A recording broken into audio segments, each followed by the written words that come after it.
वर्ण विचार का मतलब क्या है, पहले तो ये जानना जरूरी है।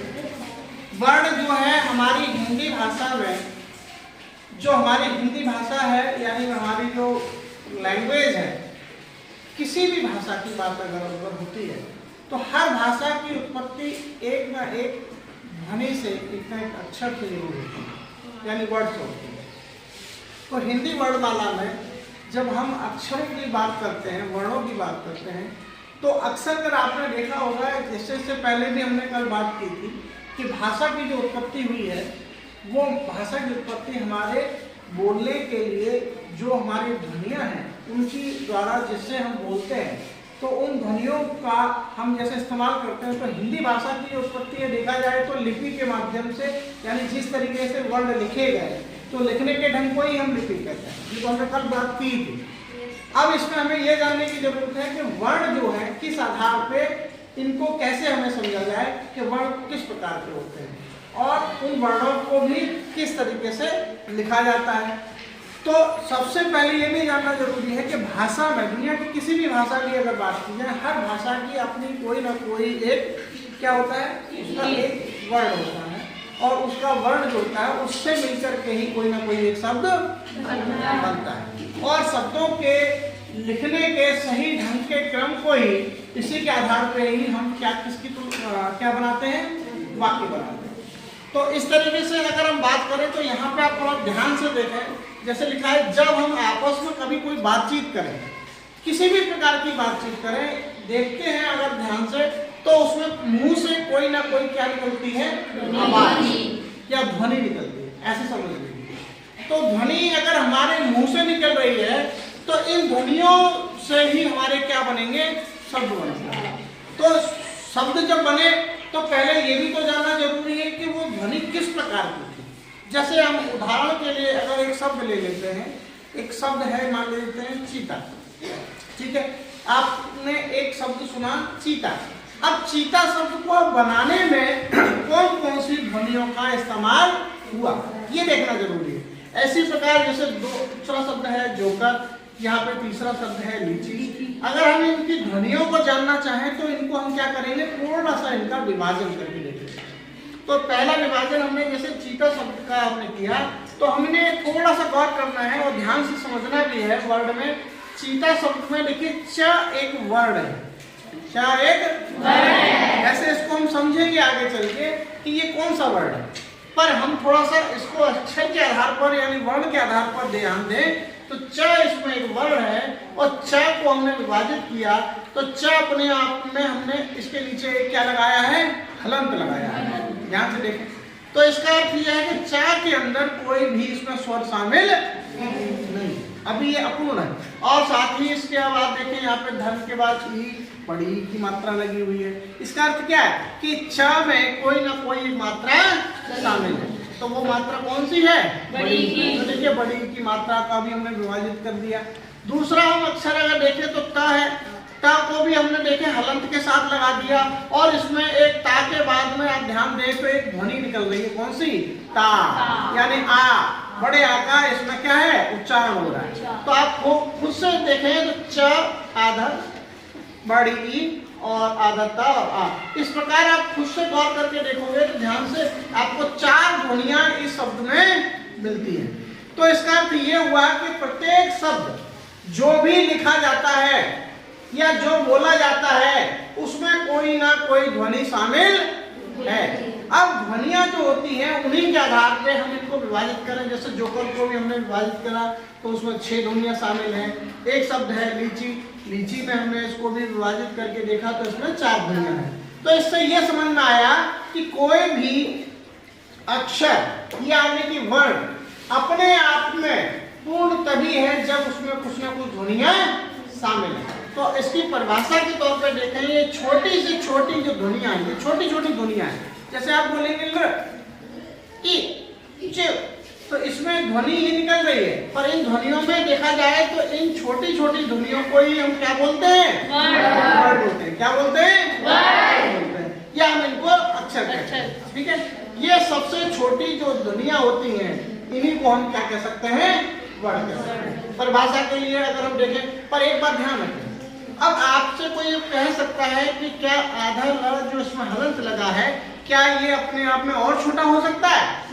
इससे छोटा नहीं हो सकता। इसका अर्थ ये हुआ कि भाषा में जो हमारी छोटी से छोटी ध्वनि होती है, इसको कहीं भी हम इसके क्या नहीं कर सकते, डिवाइड नहीं कर सकते, यानी कि इसके हम टुकड़े नहीं कर सकते। ठीक है, इस प्रकार हम कह सकते हैं कि भाषा की सबसे छोटी इकाई जो होती है उसे हम क्या कहते हैं? ध्वनि कहते हैं, और उसको हम या ध्वनि को हम वर्ण कह सकते हैं।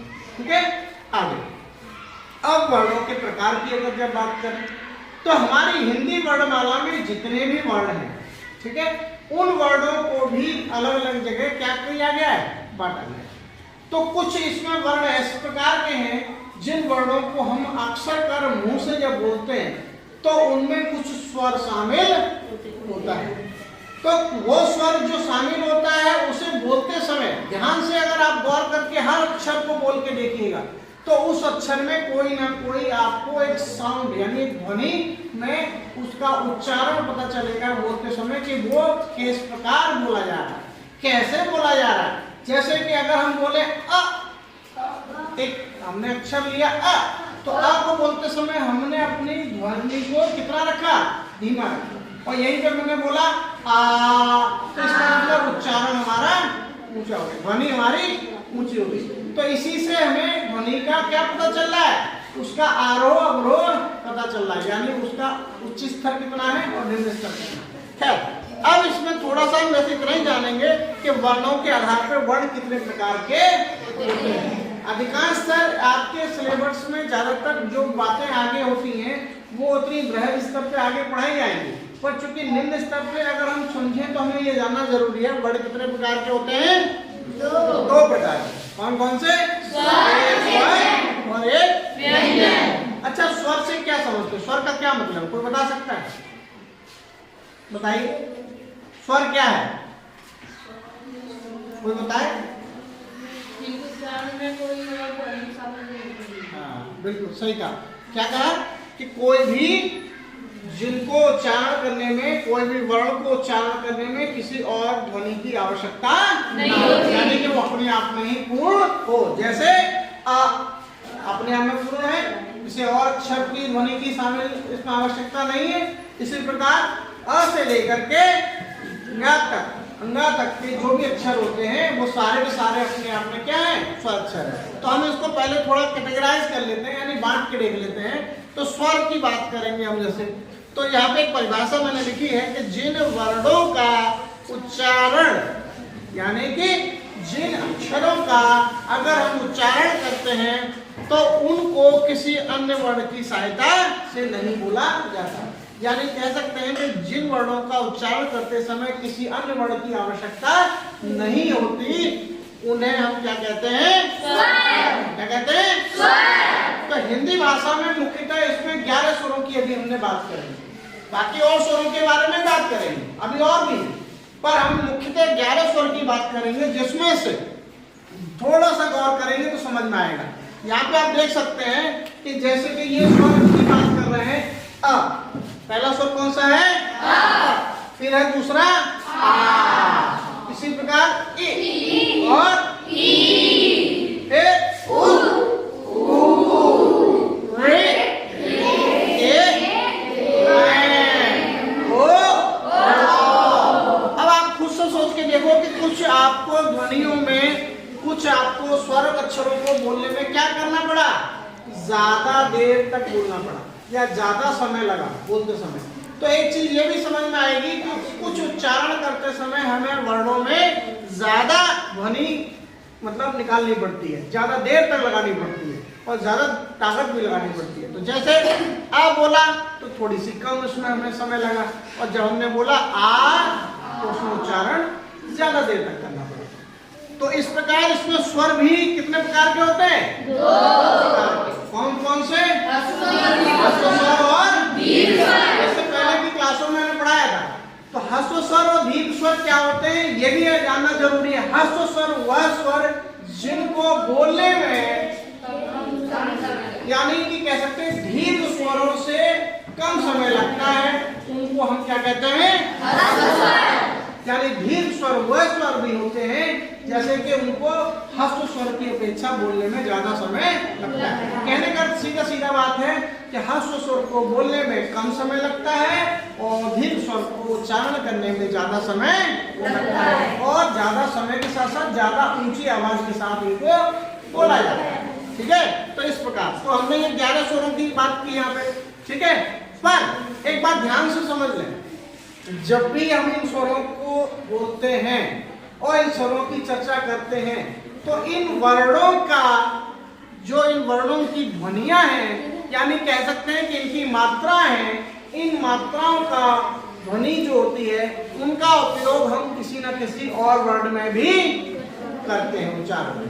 ठीक है, तो आगे अगर हम ये देखें कि व्यंजन की बात करें जैसे हिंदी भाषा में, तो व्यंजन क्या होते हैं? व्यंजन की बात करेंगे तो देखिए लिखा है जिन वर्णों का उच्चारण स्वरों की सहायता से किया जाता है व्यंजन उनको कह सकते हैं कि हिंदी भाषा में मुख्यतः 33 वर्ण की बात कर रही है। और भी वर्ण होते हैं, ठीक है, उनकी चर्चा बाद में कर लेंगे। तो पहले हम इसकी चर्चा करें कि जो व्यंजन होते हैं उन व्यंजनों को किसकी सहायता से बोला जाता है? किसकी सहायता से? तो इनकी व्यंजनों की सहायता जो हम बोलते हैं, व्यंजनों को बोला जाता है, तो इसमें क्या क्या शामिल होता है? ज्यादातर हमारे वर्णों को व्यंजनों को बोलने में स्वर अक्षर का यानी ध्वनि शामिल होती है। तो देखिए इसमें मैं बता देता हूं, जब कोई व्यंजन किसी भी स्वर के साथ लिखा जाता है या किसी स्वर के बगैर लिखा जाता है तो इसमें हमेशा देखिए उसके नीचे क्या होती है? एक तिरछी लाइन लगी होती है जो हलंत मैंने बताया था। जैसे यहाँ पे च के नीचे हलंत लगा है तो आप खुद देख सकते हो, चा के नीचे हलंत लगा है, इसका मतलब क्या है? इसमें स्वर शामिल नहीं है। और यहाँ पे आप देखेंगे जैसे ये क है तो इसी के क के नीचे अगर इसमें हलंत लगा है तो ये क्या हो गया? कह सकते हैं कि जब कोई व्यंजन बिना किसी स्वर के लिखा जाता है तो उसके नीचे एक तिरछी रेखा से लगाते हैं, उसको हम हलंत के नाम से जानते हैं। तो इस प्रकार के आपको ये कुछ वर्ण हैं जिनको हम व्यंजन कहते हैं। तो इसमें ये पढ़ सकते हैं आप, जैसे क बोल के देखेंगे, क तो क बोलेंगे तो क के उच्चारण में क्या निकलेगा? कौन सा? ह्रस्व स्वर। कौन सा शामिल है इसमें? स्वर शामिल। ठीक है, इसी प्रकार कोई भी एक वर्ड बोल के देखेंगे ख, तो ख में भी का स्वर शामिल है। तो इस प्रकार से क से लेकर के जो बाकी के जो अन्य जो वर्ण हैं, जो अक्षर हैं, उनको हम किस में मान लेते हैं? व्यंजन में मान लेते हैं। तो इसके अतिरिक्त भी कुछ वर्ण होते हैं। अब उसके अतिरिक्त जो वर्ण होते हैं उनकी भी हम चर्चा कर लेंगे। तो मैंने अभी 2 इसमें और नहीं बताए थे स्वरों में, इसमें कुछ अंग और अंगा। तो अंग और अंगा ये भी स्वर की कैटेगरी में आते हैं। तो इसमें एक अंग जो होता है, अभी मैंने लिखाया नहीं है, अंग जो होता है वो क्या होता है? अनुस्वर होता है। क्या होता है? अनुस्वर होता है, होता है। और अंगहा जो उसमें विसर्ग लगा होता है। विसर्ग मतलब आपने देखा होगा, अंग में ये अंग की बिंदी ऊपर होती है और अंग में यहाँ होती है। तो ये 2 जो बिंदियां हैं ये क्या है? विसर्ग। क्या है? तो विसर्ग पढ़ाएंगे तब बताएंगे, ठीक है। तो इस तरीके से चंद्र बिंदी वाला भी आता है ना, उसको चंद्रिका बिंदी भी कहते हैं, ठीक है। तो एक चीज जो थोड़ी सी मैं जरूर बता देती हूँ उसमें, वो थोड़ा देख लें। जब भी मनुष्य अपने मुख से कोई भी ध्वनि निकालता है, ठीक है, तो कह सकते हैं कि हम केवल मनुष्य के मुख से निकलने वाली ध्वनियों को ही हम समझ सकते हैं। क्योंकि अभी तक जो ये देखा गया है कि मनुष्य जो होता है, यानी एक छोटे से छोटा बच्चा भी होता है, अगर उसको भी कोई ध्वनि अगर समझाई जाए तो वो अपने माता पिता की ध्वनि, जैसे हम बच्चे देखते हैं, छोटे छोटे बच्चे होते हैं, उनको बोलना नहीं आता, तो सबसे पहले वो क्या सीखते हैं? उनके माता पिता से वो सीखते हैं कि माता पिता कैसे बोल रहे हैं, या उनके अड़ोस पड़ोस में कोई लोग कैसे बोल रहे हैं। तो हम ज्यादातर उन्हीं भाषा को सीख पाते हैं ज्यादातर जो हमारे आसपास होती है। तो पक्षियों की भाषा में क्यों नहीं समझ में आती? वो इसीलिए समझ में नहीं आती क्योंकि हमें उनकी ध्वनियों का ज्ञान नहीं होता। तो इसीलिए किसी भी भाषा का ज्ञान जो होता है वो उसी भाषा से हमें मिल सकता है जब हमें उसकी भाषा की ध्वनियों का पूर्ण रूप से ज्ञान हो या उसके अक्षरों का ज्ञान हो, और उन्हीं अक्षरों से और उन्हीं वर्णों से मिलकर के ही हमारे शब्द बनते हैं। वो शब्दों से मैंने पहले भी बताया है कि शब्दों से मिलकर के क्या बनते हैं, वाक्य। ठीक है। दूसरी बात, जो मौखिक भाषा में ध्वनि है वही क्या है, लिखित भाषा में वर्ण। आपने जो मुंह से बोला वही बोला गया अक्षर या वर्ण, और या कह सकते हैं कोई भी शब्द क्या कहलाएगा, लिखित भाषा में वो लिखा जा सकता है। ठीक। तो दूसरा, सभी व्यंजनों में अ की ध्वनि शामिल होती है। ये मैंने इसीलिए बताया था अभी थोड़ी देर पहले कि व्यंजन जितने भी होते हैं उनको उच्चारण अगर आप करेंगे तो उसमें क्या की ध्वनि होती है, अ की ध्वनि शामिल होती है। ठीक है। तो आज के लिए बस इतना, थोड़ा सा इसको रिपीट करना और एक बार इसको अच्छे से लिख के घर पर पढ़ लेना।